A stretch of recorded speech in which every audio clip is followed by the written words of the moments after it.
Muotitalo M. Backman Oyn heinäkuun tehtävä käsittelee valuuttalaskujen kirjaamista kirjanpitoon. Kun me saamme tai lähetämme valuuttamääräisen laskun, niin meidän pitää kääntää se euromääräiseksi omaa kirjanpitoa varten, ja tämä tehdään valuuttakurssien avulla. 2.7. lähetetyssä myyntilaskussa laskun summa on ollut 50 000 Ruotsin kruunua ja Ruotsin kruunun kurssi sillä hetkellä 9,791. Eli käännetään kyseinen lasku ensin euromääräiseksi jakamalla 50 000 kruunua tällä valuuttakurssin määrällä. Eli summaksi saadaan 5 106,73 €. Ja se kirjataan yhteisömyyntitilille, koska ollaan saatu asiakkaan arvonlisäveronumero, eli verottomana myydään asiakkaalle kyseiset vaatteet. Ja vastatilinä myyntisaamiset tili. 4.7. myyntilasku, jonka summa on 25 000 $, kurssi 1,1368. Käännetään laskun summa ensin euroiksi jakamalla 25 000 $ valuuttakurssilla.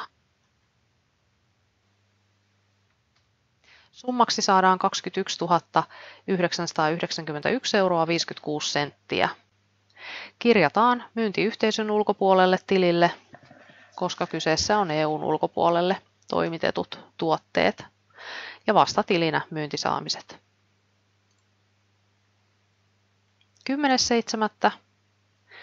asiakas on maksanut pankkitilille maksusuorituksen tästä 2.7. lähetetystä myyntilaskusta, jonka summa oli alun perin 50 000 kruunua.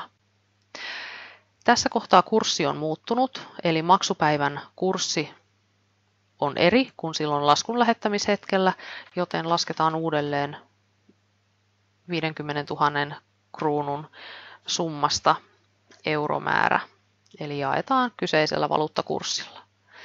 Summaksi saadaan 5 111,95 €, ja se on se summa, jonka asiakas on meille maksanut pankkitilille. Meillä on kuitenkin alun perin ollut myyntisaamisissa eri summa, eli se summa, joka täällä aikaisemmin kirjattiin myyntisaamisiin, täytyy myöskin tässä tapauksessa kirjata myyntisaamisen tilin credit-puolelle, jotta saadaan myyntisaamiset nollattua tämän tapahtuman osalta. Näiden erotuksesta syntyy meille valuuttakurssieroa, ja tässä tapauksessa pankkitilille on saatu enemmän kuin alun perin on kirjanpitoon kirjattu, eli meille syntyy kurssivoittoa, eli kurssi on muuttunut meidän eduksi. Myynnin valuuttakurssierotili on 3000 sarjassa samalla tavalla kuin myyntitilitkin, eli se vaikuttaa suoraan myynnin määrään joko niin, että alkuperäinen myynnin määrä vähenee tai se sitten lisääntyy riippuen kumpaan suuntaan kurssi on muuttunut, ja tässä tapauksessa credit-puoli on kirjauksen kohteena, ja se tarkoittaa, että myynnin määrä lisääntyy siellä 3000 sarjan myyntitileillä. 12.7.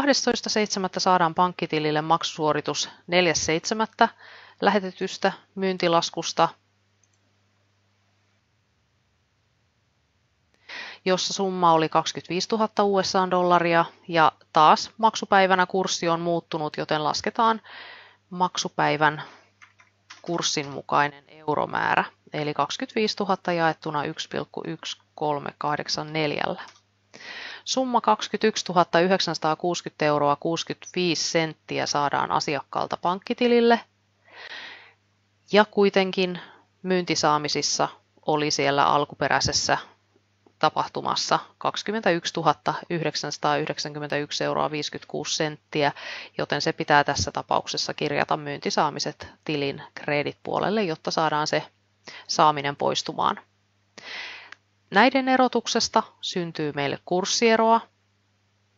Tässä tilanteessa pankkitilille on saatu vähemmän kuin alkuperäinen laskun kirjaus on kirjanpidossa ollut, eli kurssi on muuttunut meidän tappioksi. Kirjaus tapahtuu debet-puolelle, edelleen sama tili kuin aikaisemmassakin tapahtumassa, eli 3580, ja tässä tapauksessa vaan debet-puoli kertoo siitä, että se sitten tulee vähentämään alkuperäistä myyntilaskun summaa kirjanpidossa.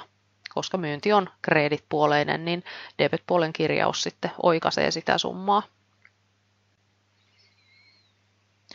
Ostolaskun kirjaus. On ostettu vaatteita Intiasta, laskun summa 30 000 USA-dollaria, kurssi 1,1023. Käännetään lasku euromääräiseksi, 30 000 jaettuna 1,1023. Eli summa on 27 215 euroa 82 senttiä, joka kirjataan kirjanpitoon. Kohdetilinä ostot tuonti, koska tuodaan tavaraa EUn ulkopuolelta, ja vastatilinä ostovelkatili. 21.7. maksetaan edellisessä kohdassa saatu lasku, ja tässäkin tapauksessa kurssi on ehtinyt muuttua, joten päivitetään euromääräinen summa 30 000 jaettuna 1,1147. Tulos on 26 913 euroa 7 senttiä, ja se on se summa, mikä me maksetaan pankkitililtä. Meillä on kuitenkin alun perin ostovelkoihin kirjattu eri summa, eli siellä on ollut suurempi summa 27 215 ja 82, ja se on se summa, joka pitää kirjata ostoveloista pois.